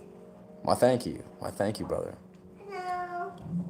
Hello.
Yeah, definitely like these piano domains and the pan flute, where the way a lot of these notes, like these melodies, these kind of creations, they definitely, like if I'm going through emotional turmoil, I'm like really feeling like dance energy.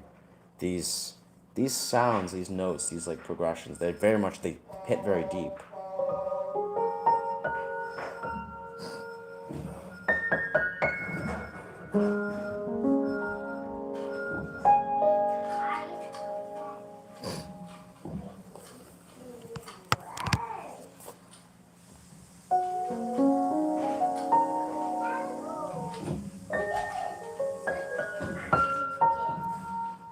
It's beautiful.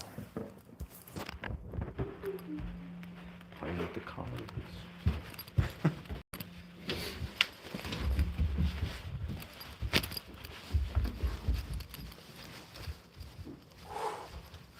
And my sister's daughter, so my niece, is playing around there. It's kind of creating a lot of background noise. But she's great. She's just a great young spirit, enjoying the music and the playful dimensions of life, as you know, young infants do.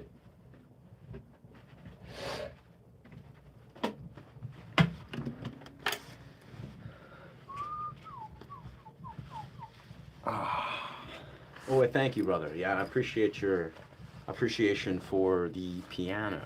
Yeah, it's funny. I personally when piano is flowing through, I myself, if I'm going through like complex emotion or like turmoil, it's like there's nothing more cathartic of just hearing those soft, gentle melodies. Like it's such a powerful feeling. That's I mean, personally, I'm going through nothing right now. I mean, in the sense of like I'm going through life, of course, but I mean, life has been beautiful. Like honestly, I feel like insanely grateful, ecstatic, if you will, for everything in life. But surely, when I'm going through turmoil, I'm like, wow, everything's heavy, dense, and there's lots going through. It's always a powerful blessing to hear piano and play piano and just be with piano.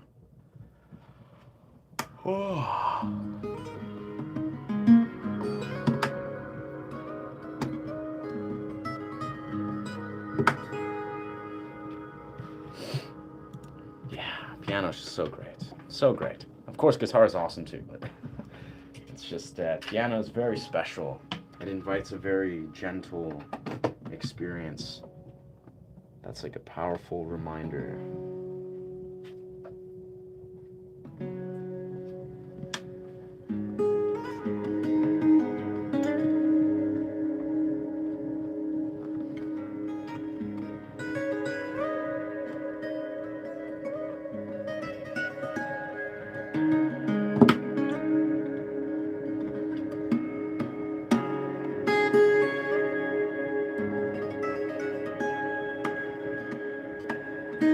Oh,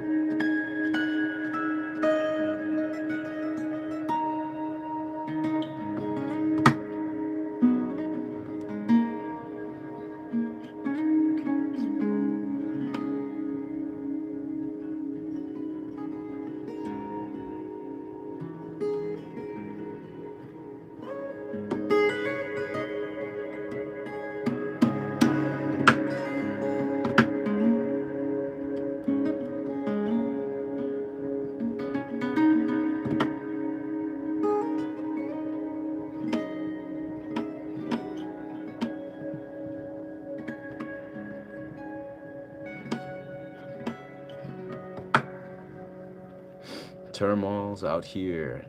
Fair enough. I mean, hey, bruv, 3D experience, 3D human experience. I mean, turmoil will come, sadness, sorrow as it will, but it will come back around.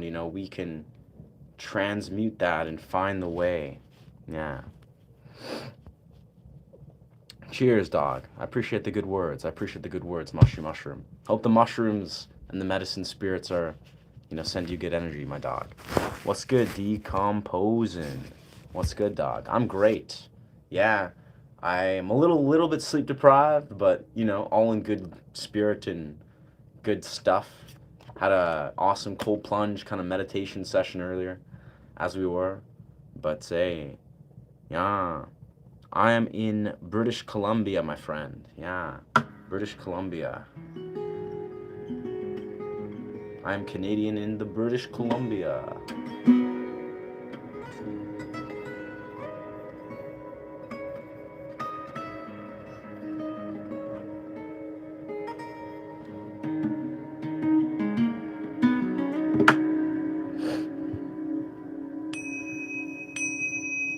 Yes, sir.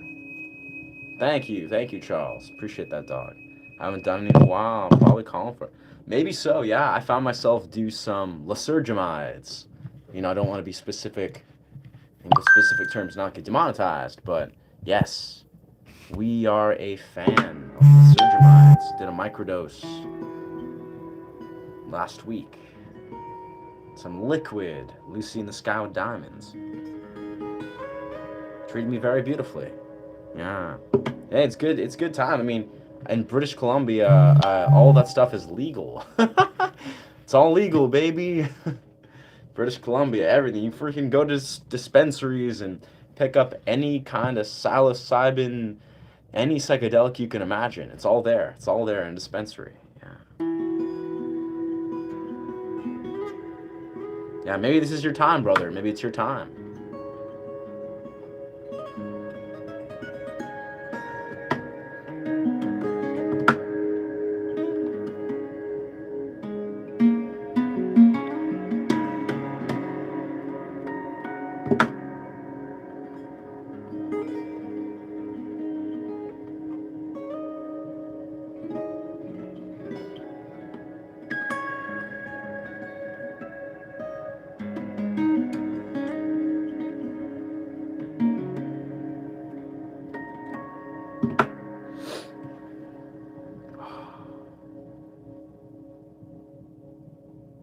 Good stuff. G sharp, G sharp, G sharp. Ah, sis. I see. Sister. Well, welcome, sister. I always assume everyone's a brother. But of course, there's the 10% or 15 or maybe grown to 20% that is woman. I have lots of phenomenal women in the stream, so definitely awesome. Yeah. The clearest way into the universe is through a forest wilderness. John Muir. Almost moved to BC, but I was told it's expensive. Yeah. It is insanely expensive. Yeah. I can confirm that. I'm unfortunate I live with family right now, but it's very expensive, sadly. Very beautiful, though.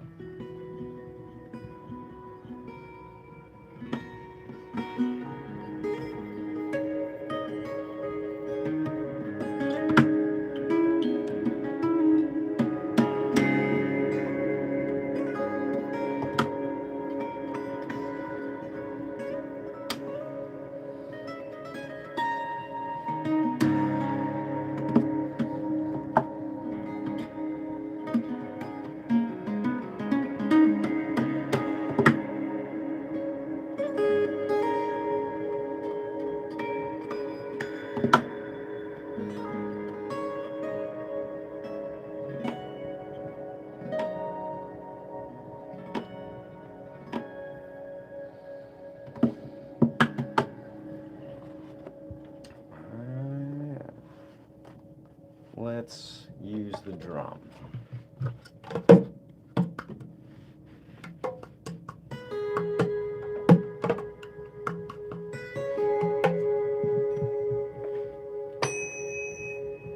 Let's try some multi-instrumental stuff. Let's see how this goes. It's been a hot minute.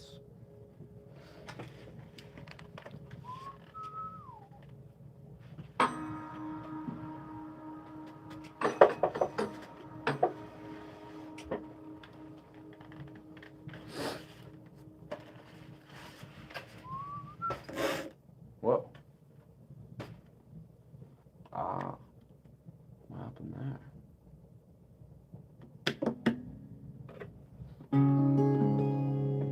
Oh, yes. I need to grab some batteries for my toner amp. My preamp has died.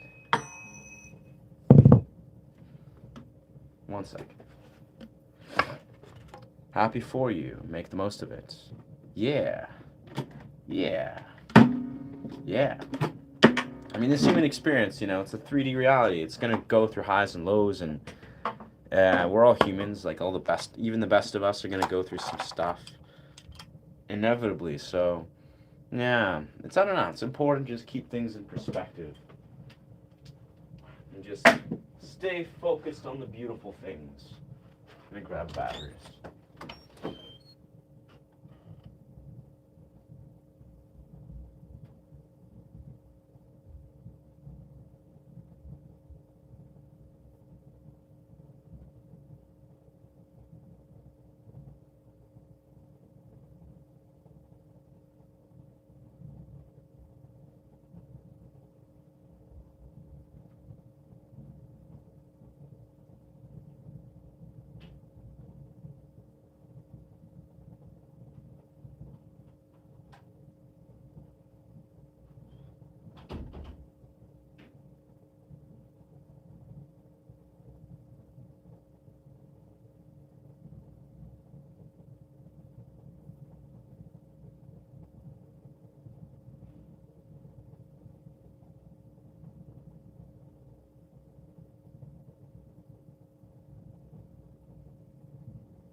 Okay. Cool. All set.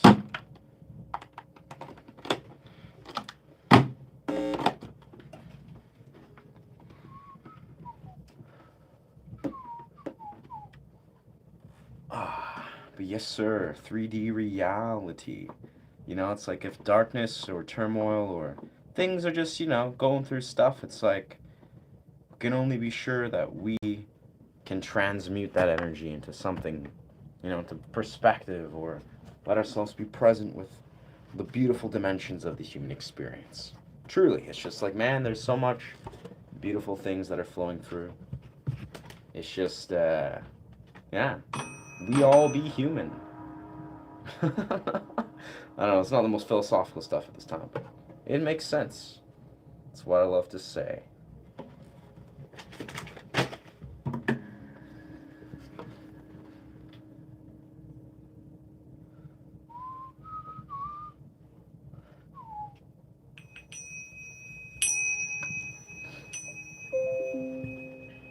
Okay.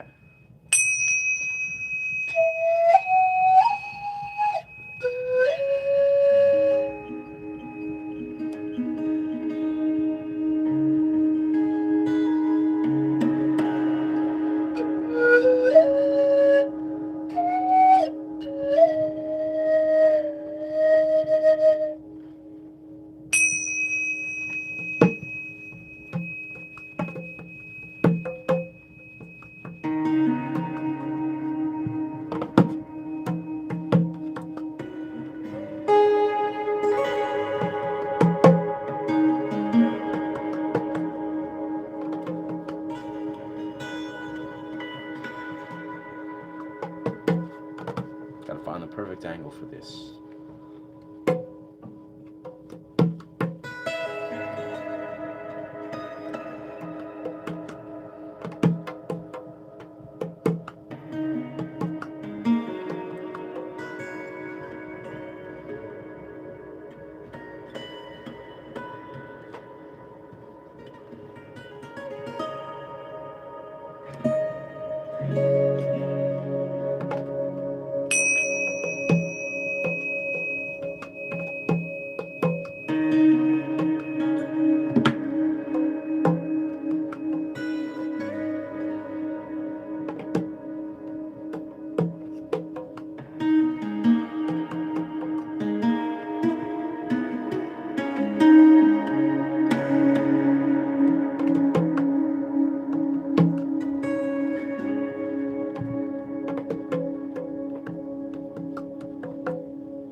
Oh, you're back home. Yes, I am. Did you enjoy being in nature?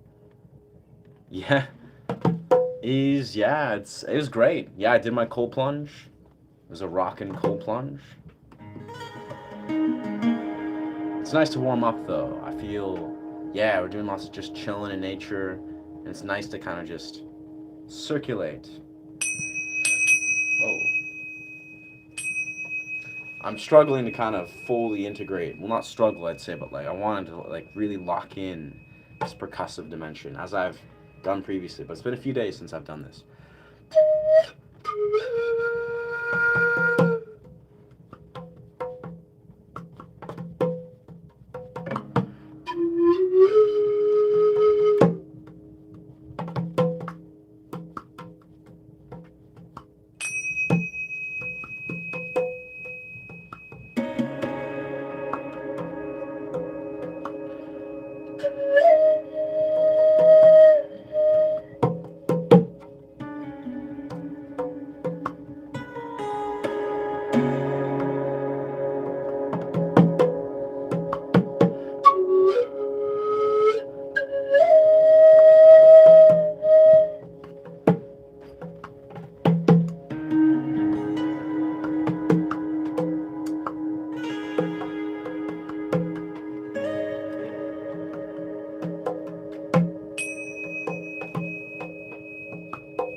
Gotta find the perfect angle where I can fit this kind of here, and then have this.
Rhythm, rhythm.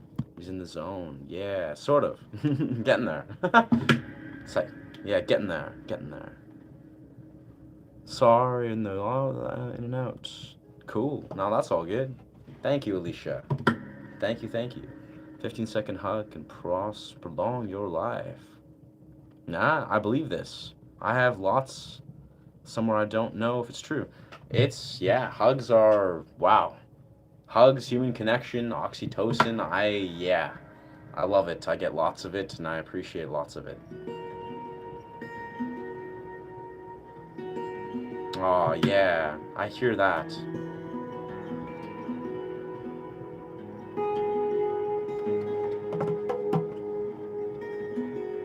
I'm a massive advocate of, yes, of oxytocin.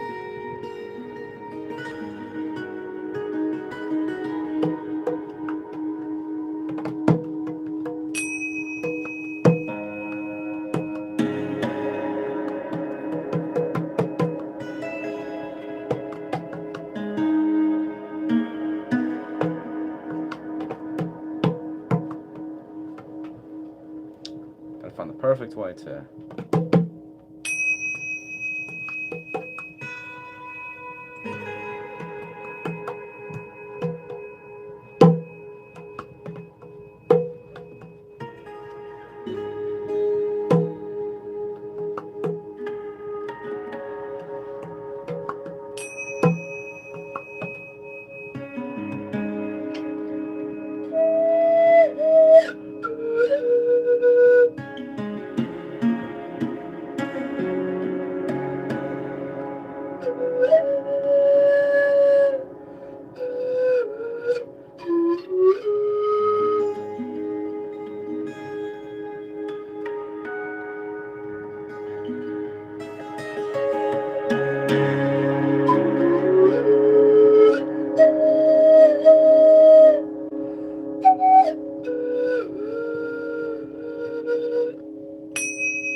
slowly finding this rhythm.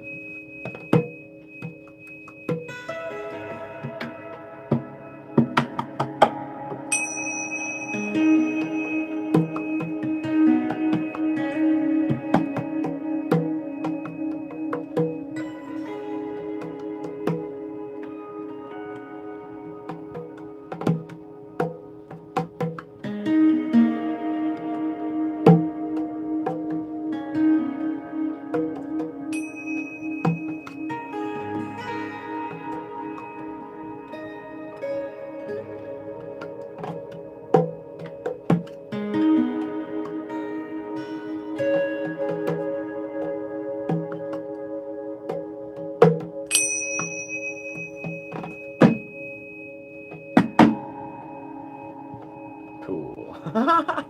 Yeah. Very affectionate person as well. Beautiful, beautiful. Yes. Oxytocin. Humans are beautiful portals. Just wondering what your thoughts are about Bitcoin. No thoughts. No thoughts, really. Yeah, no thoughts.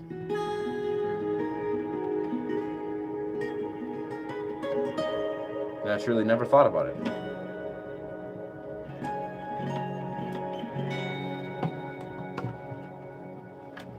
Alright, I'm gonna find the best position for this.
This needs to be balanced. There we go.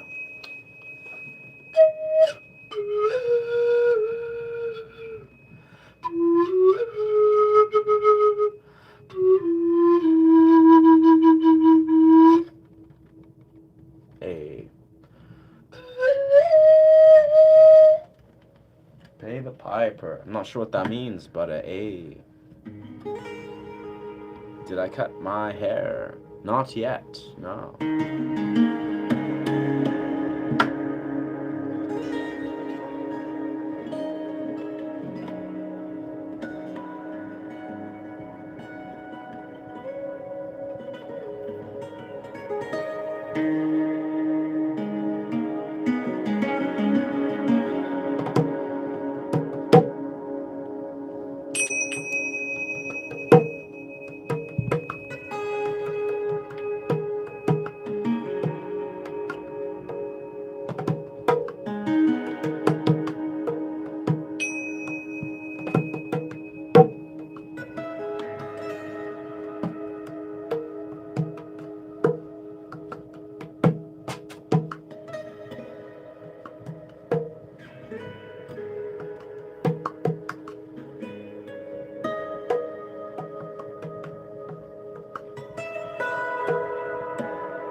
Yeah, this is a Mad Hatter type thing.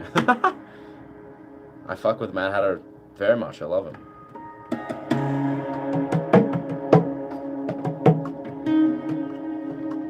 I love Johnny Depp's portrayal of the Mad Hatter very much.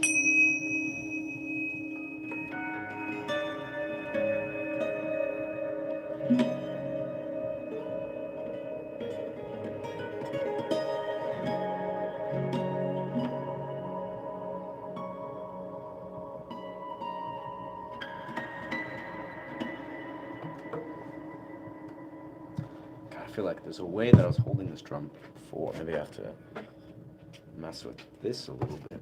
Keep this kind of here. Was it? Yeah.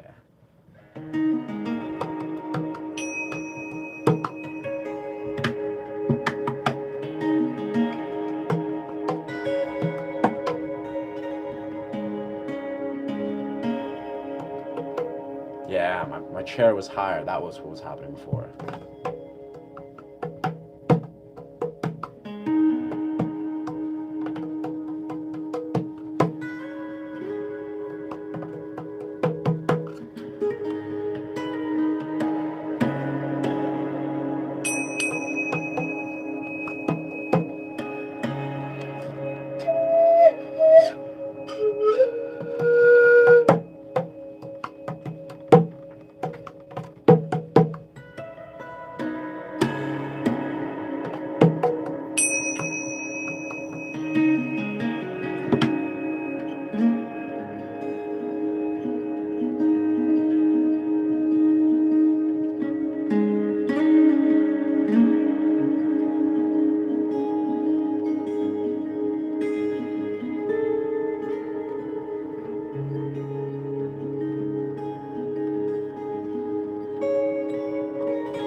Oh.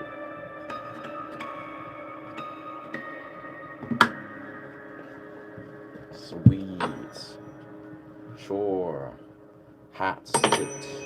What? Fire leather. Huh. Chocolate. I don't know. I don't think there's ever been chocolate. I don't think there's ever. It's all been an illusion.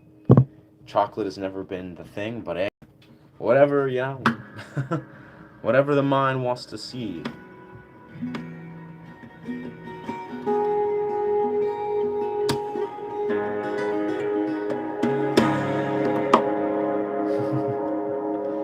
Sweet. Well, after that.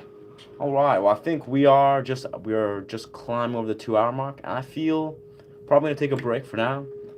And yeah, I'm feeling the call to just kind of chill, do some meditation at some point. Kind of a bit sleep deprived as we are a little bit, but it's it's all beautiful. It's been a beautiful day as we are. But yes, I think it'd be a magical thought. Slip into some meditation, really just embodying and slipping deeper into this kind of core intention that we've been exploring relating to just really just exploring, just being and doing nothing, nowhere to go, nowhere to be. The beautiful core intention, which I love. It's been really therapeutic. and set myself up probably to go do some beautiful strength training. Yeah. Feel very inspired for this.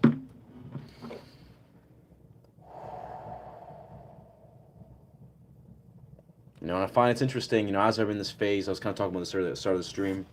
It's cool that we're phasing into, as we've accomplished this goal of being just shy of 4K watch hours. We've got this sort of 3K watch hour mark, do the monetize, super chat, whatever, and it's like very beautiful to be in this place where I'm like, wow, we're now really just on the cusp of achieving 4K watch hours. It's beautiful. It's just a matter of 5-6 days, and we'll be in that beautiful benchmark to officially get ad revenue.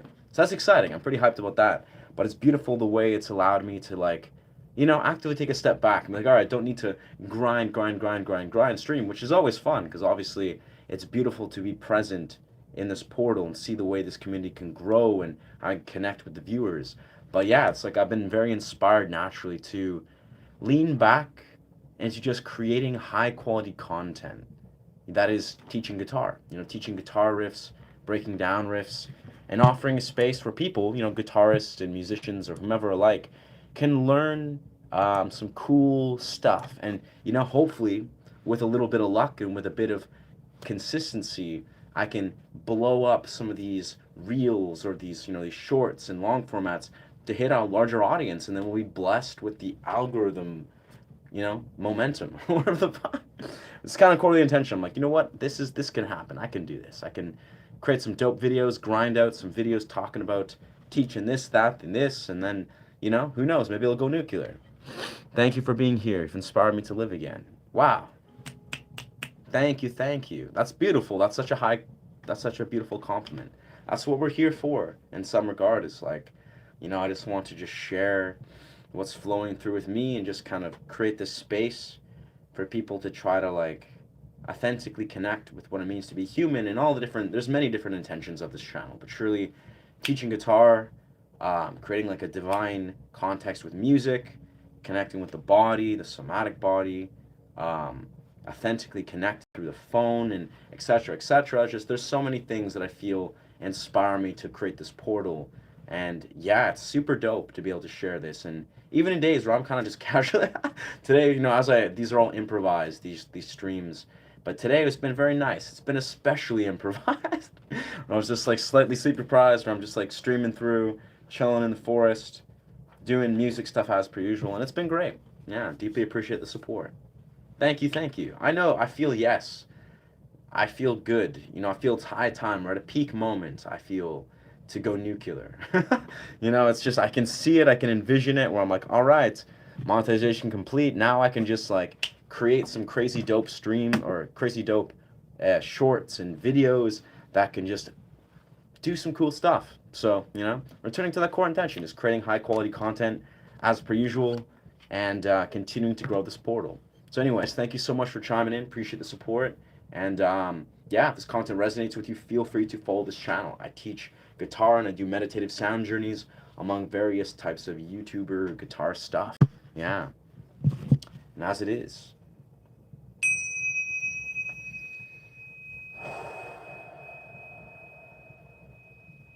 And remember to honor yourself and to honor each other and honor your somatic body and your felt experience. Nourish your body, love your body, and it will love and nourish you. Anyways, thank you. Cool, yeah. Magic. I thought you were subscribed prior, but yeah, welcome. Amazing. Thank you. Love you guys. Much love. Bless. Ashe.